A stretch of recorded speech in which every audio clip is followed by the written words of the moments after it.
has happened in public, but not one witness has seen a killer. The killings are happening every day. Eyewitnesses are present at most of the murders. They saw a stabbing instrument attacking from above, but they could not identify it.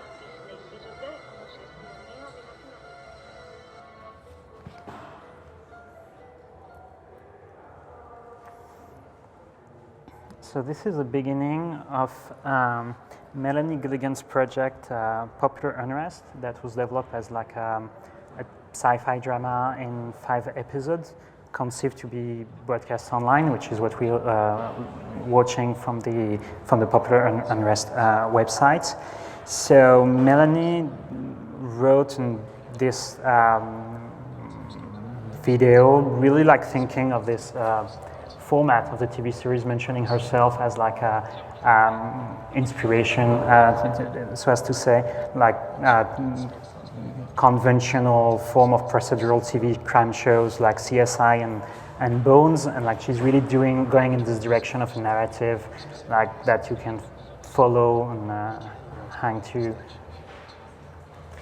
Okay, so what's interesting, I think, about this work is that it is a multi-part video.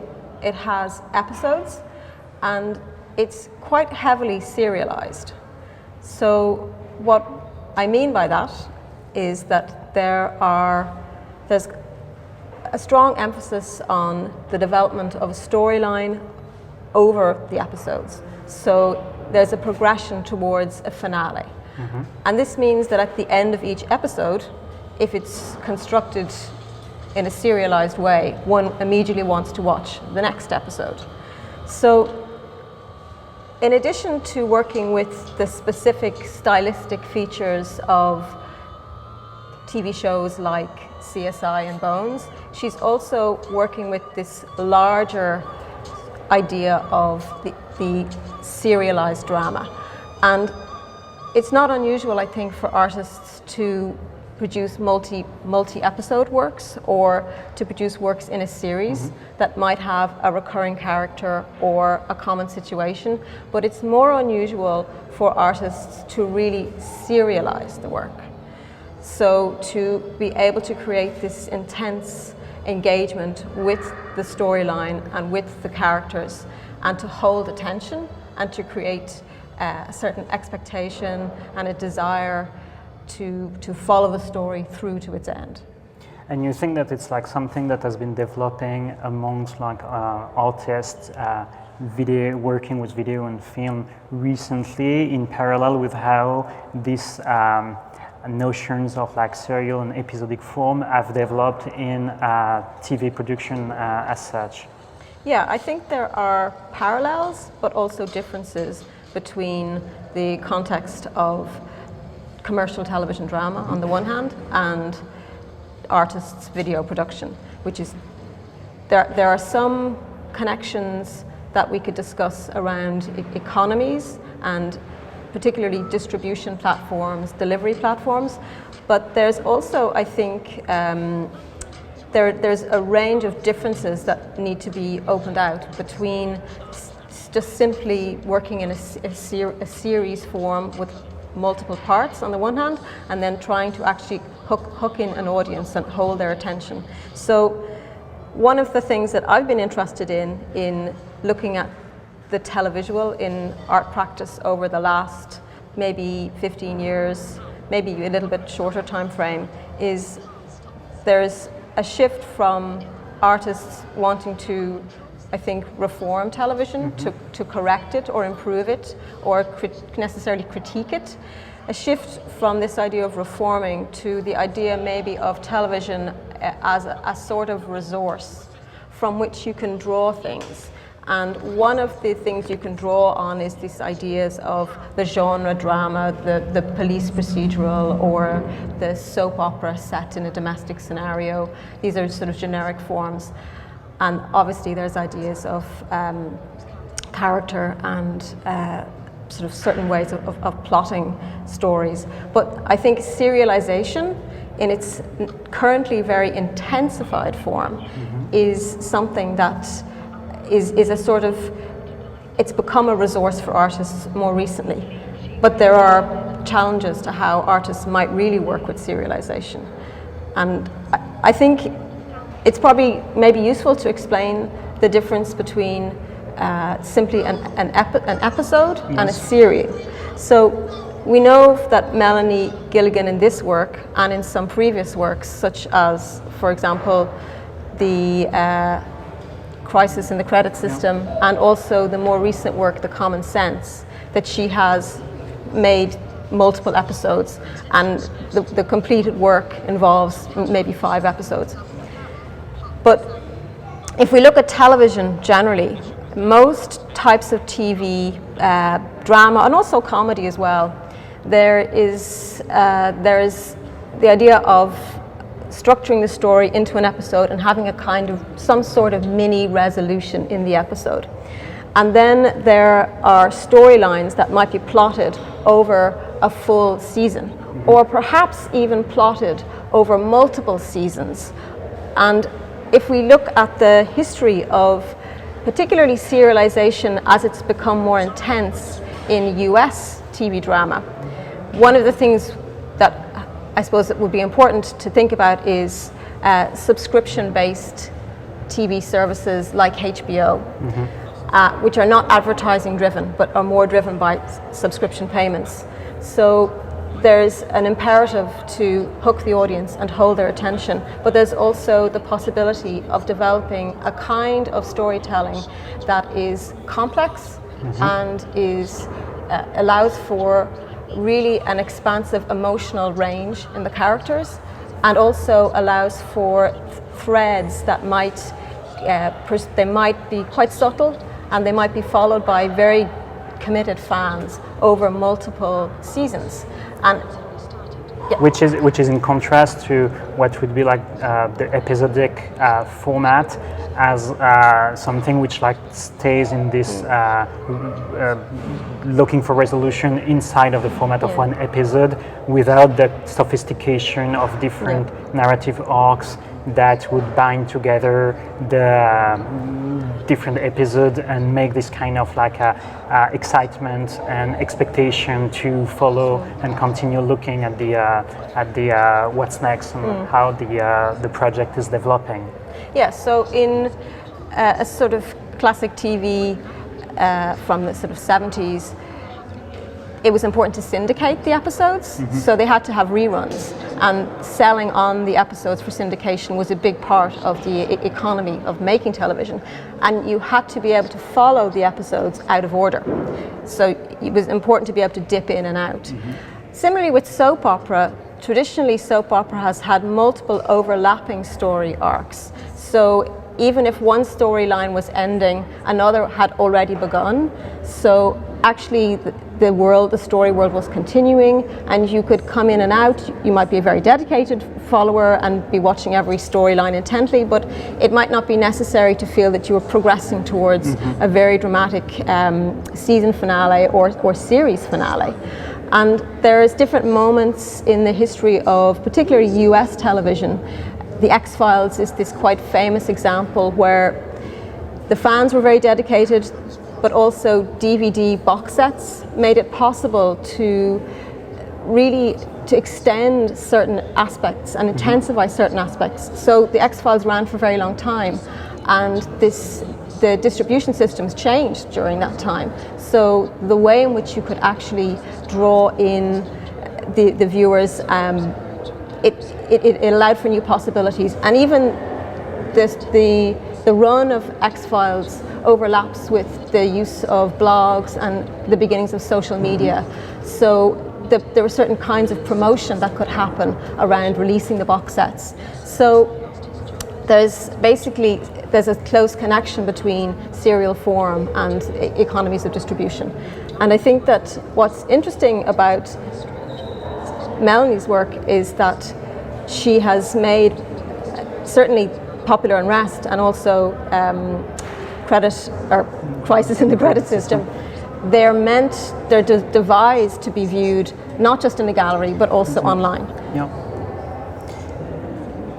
And there's this maybe dimension which is related also to how artists then are like more interested in developing this kind of complex narrative form rather than putting together like maybe also some project that was more directly related to the cinematic, or like to a form that would have like this like heavy gallery presence. And here we have all those kind of like scattered or like more complex also way of developing narrative characters that not only rely on types but also on like this kind of like pretty specific writing that sometimes seems to really be challenging the language of let's say mass media, like in its narrative forms, and sometimes also has more of this kind of like speculative dimension. In Melanie's work, there's this dimension of like as kind of speculative science fiction, where indeed like these storylines like are really closely related to her preoccupation with like economy, not only in the art world but as like in how it's late capitalism has developed through question of affects. And this is also something that is really important in the way she's using these forms to articulate also complexity and not just make a point in terms of.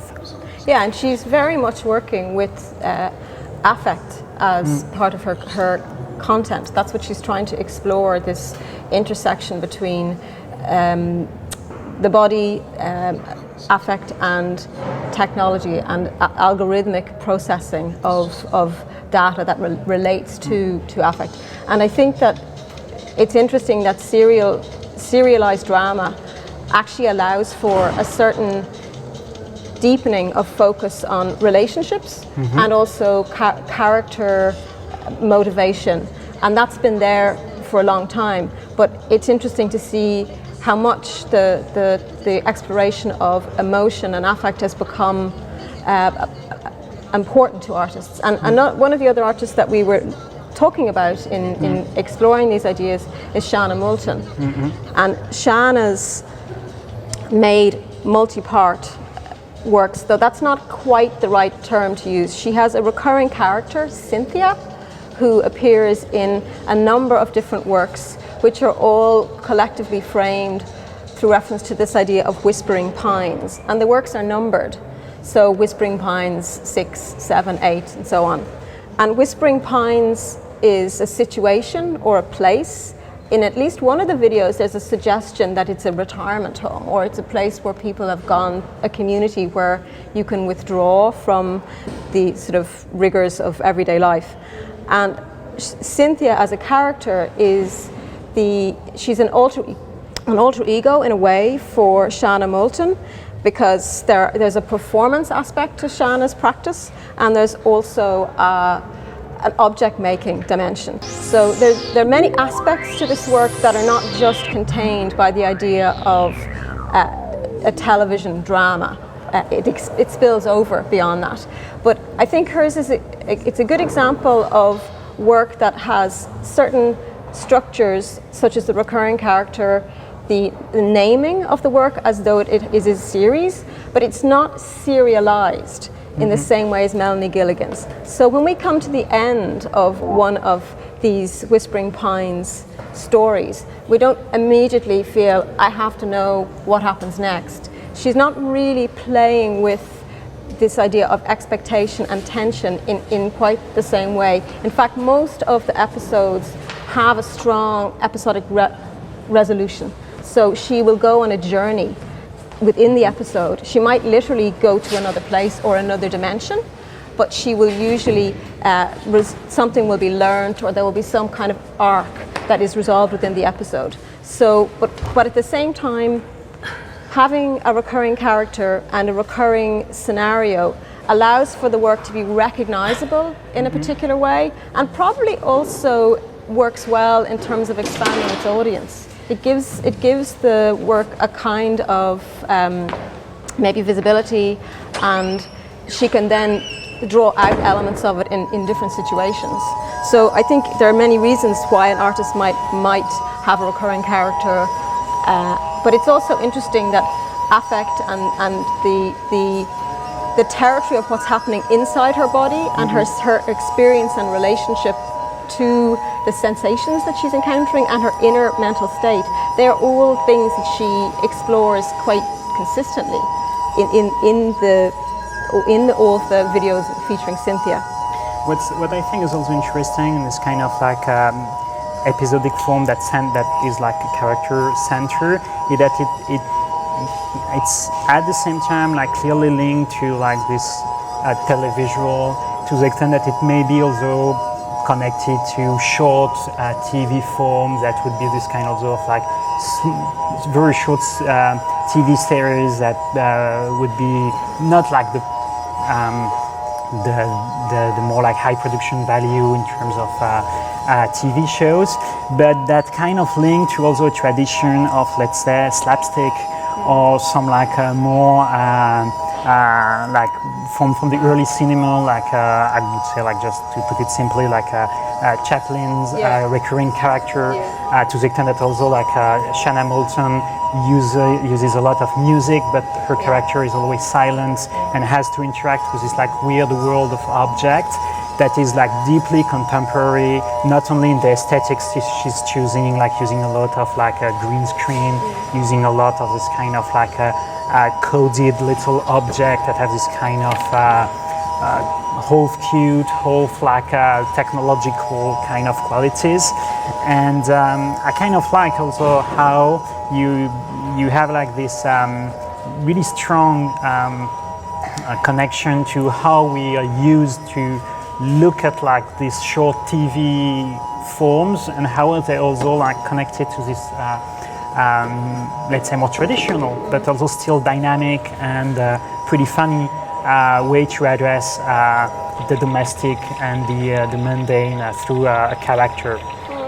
I mean, I definitely think that the early cinema reference is quite a useful one, because early cinema often involved a sort of installment-based screenings. So cliffhangers were a big part of early cinema. So I think there are many points of intersection between the cinematic and the televisual, if we think about these sort of temporal forms or temporal structures. And I think in some of the other artists that we've discussed, we mentioned the British artist Nathaniel Mellors. He's worked with prequels and sequels, as well as with television formats and structures. So, I mean, we could see that television is not the only form that is involving this kind of multi-part structure. It's become a big part of cinema generally to have sequels, and there might even be this element of suspense at the end of, say, we were talking before about at the end of the X-Men films, there's often been this thing called like a coda, or they've used other terms to a credit cookie was another term that we came across.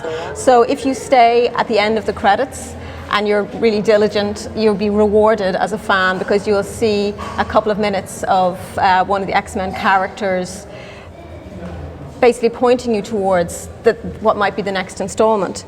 And this strategy, I wondered if we might look at Melanie Matranga's work, because she has this really interesting use of this kind of promise of something to come. And I think when we are looking at serial form and serialization, we have to look at the beginnings and ends of episodes in a way to see how does an artist or a filmmaker or a TV scriptwriter, how do they plan this gap between when one episode ends and the next begins. And if it's television in its broadcast form, there might be a week of waiting. But now that people tend to stream, there's not much waiting. It's often straight into the next episode. So the coda has a place in some contexts, but not necessarily everywhere else. But it's become a form that people play with. So do you want to introduce this work, maybe?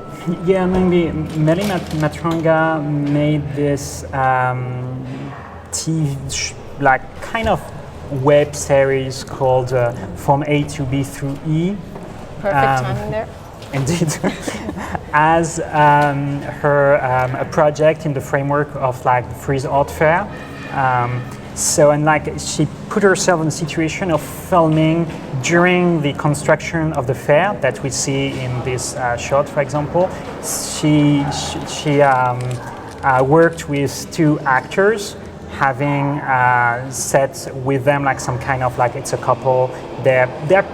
They have like some kind of like easily recognizable kind of characters, like girlfriend, boyfriend, with kind of like tension in between themselves. The girl being also like an aspiring artist, and at the same time she's like taking inside of this narrative fragments of what's happening inside of the fair, like interviewing workers and showing how the fair develops, and like using this kind of like tension also that is part of this short time frame when this fair builds up and like is dismantled, to put herself in a pretty complex situation in terms of like production, which gives also the film this like aesthetics that has also some kind of cinematic quality, but then works in this kind of like really energetic kind of phase. Like this is the beginning of like episode 2, and there's this narrative where like the girl is like late in this like meeting, and like at the end of the episode you will have this kind of like as you were saying, this like kind of form of coda where this like weird tension that seemed to have been resolved in the episode like continues with this like relation in between the couple, and gets to this kind of like some kind of a cliffhanger in between like the credits, but which is something which not going to be resolved in the third episode, like where we're starting from like another moment, which is at the end like more guided by this kind of like let's say specificity of the place where she's filming, on this moment when like she's working on with this with the art fair, which is also then a way for with this serialized like structure to address this situation of work as an artist, and to have also this kind of like mise en abîme with these characters being in this situation when she is herself working.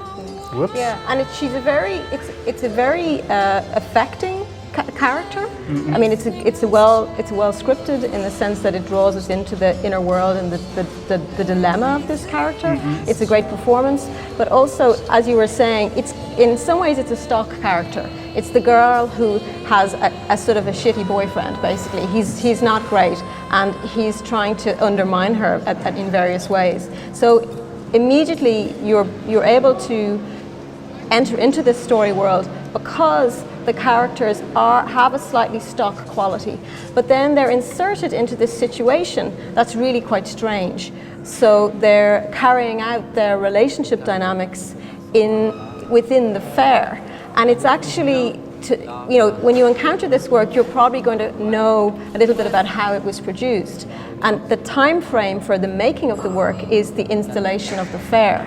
So it actually has this sort of multiple temporalities that are intersecting and overlapping. So all of this work of installing is happening behind the scenes, and she dips out of the more documentary and back into the more sort of melodramatic almost. So that idea of the character, it's developed through the fact that it's a multi-part structure. It does use elements of serialization, but it's quite modest in some ways because there are only 3 episodes. No. They're quite short, and also in terms of the way the work was designed to be experienced, it's. I mean, in some ways, it works perfectly online. It's the streaming that allows you to actually enter into this world. It would have been quite different, I think, to encounter it within the fair as installation on monitors or projectors. It would have been very different, I think. Yeah, like actually, what we see in this moment of the episode was like the setup in which you may encounter the artist and watch the episodes one day after the other on like on laptops in this kind of like cafe. But when you were talking also about this like relation to the use of like time and this question of like how like then the constraints are kind of like framing the work. Like I guess we could move on to a project that like uses like has this like working with a different scope with this like the same elements with this which is like Nathaniel Meller's like Our House, in which what's really interesting when we talked about it and when you explained to me like how it's been developing the different episodes and like structuring at some point like it's kind of like prequel moving in time through what has been constructed, which is a pretty complex cast of character. So maybe we can have a look at I can launch this video and like maybe you can say a little bit about how this I mean, people might recognize that this actress is Gwendoline Christie, who is she's in the cast of Game of Thrones. She plays Brienne of Tarth, and she's also in the Hunger Games. So at the time that this series began, she was quite involved. I think she actually gets an assistant producer credit on maybe one of the episodes, and I think hers is one of many really great performances. And her character, I can hear, I mean, her delivery is pretty amazing.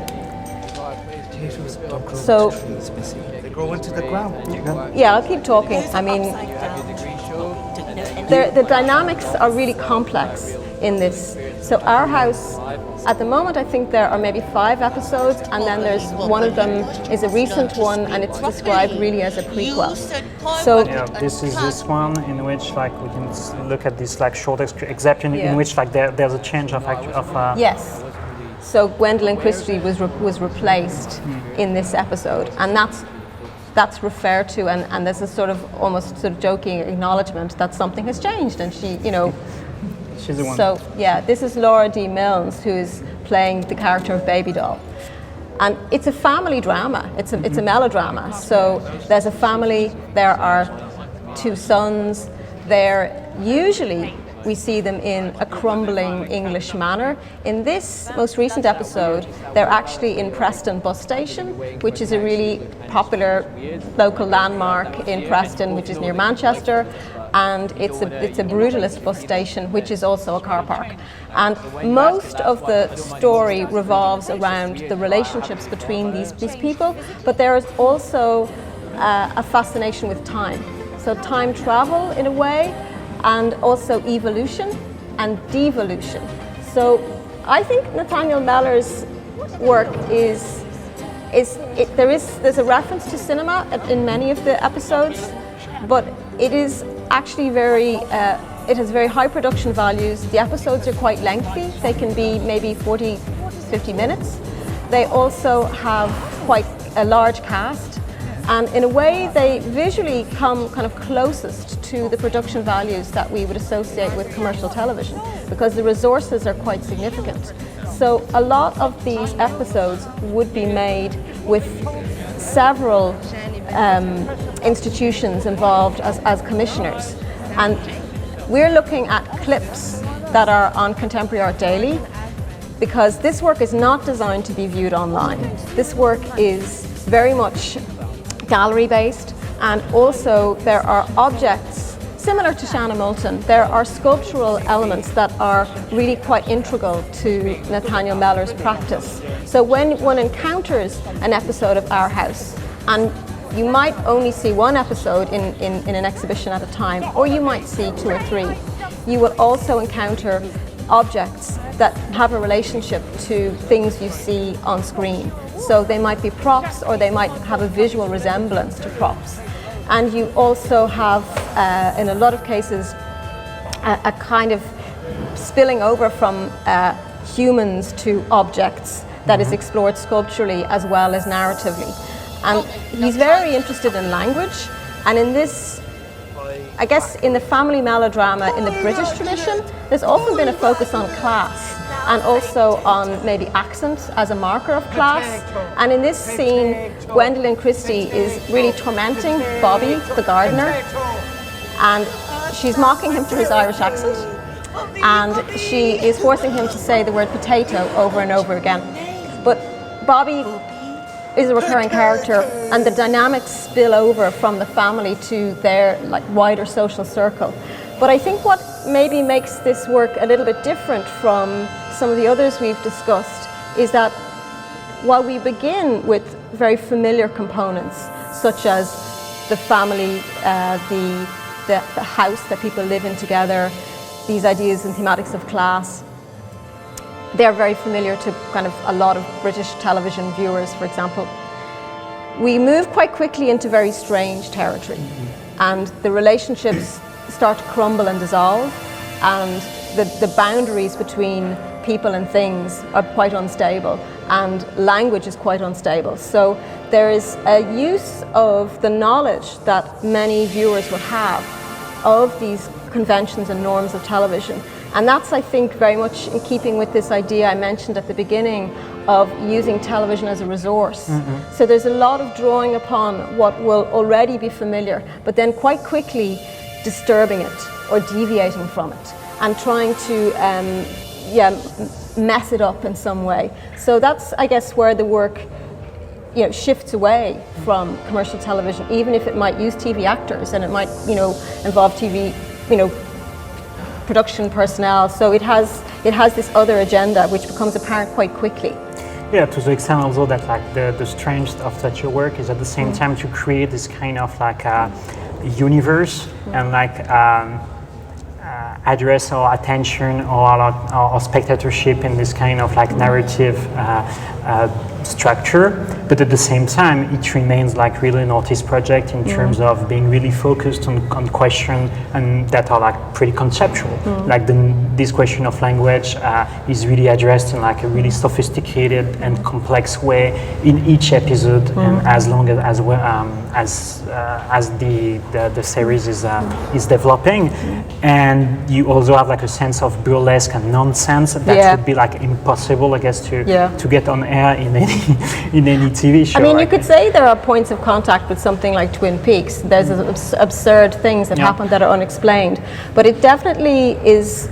It is work that is supported by a lot of. There's quite a lot of investment in this from many different institutions, and in a way, it raises some interesting questions about, I suppose, what modes of production might be possible for artists with certain types of support.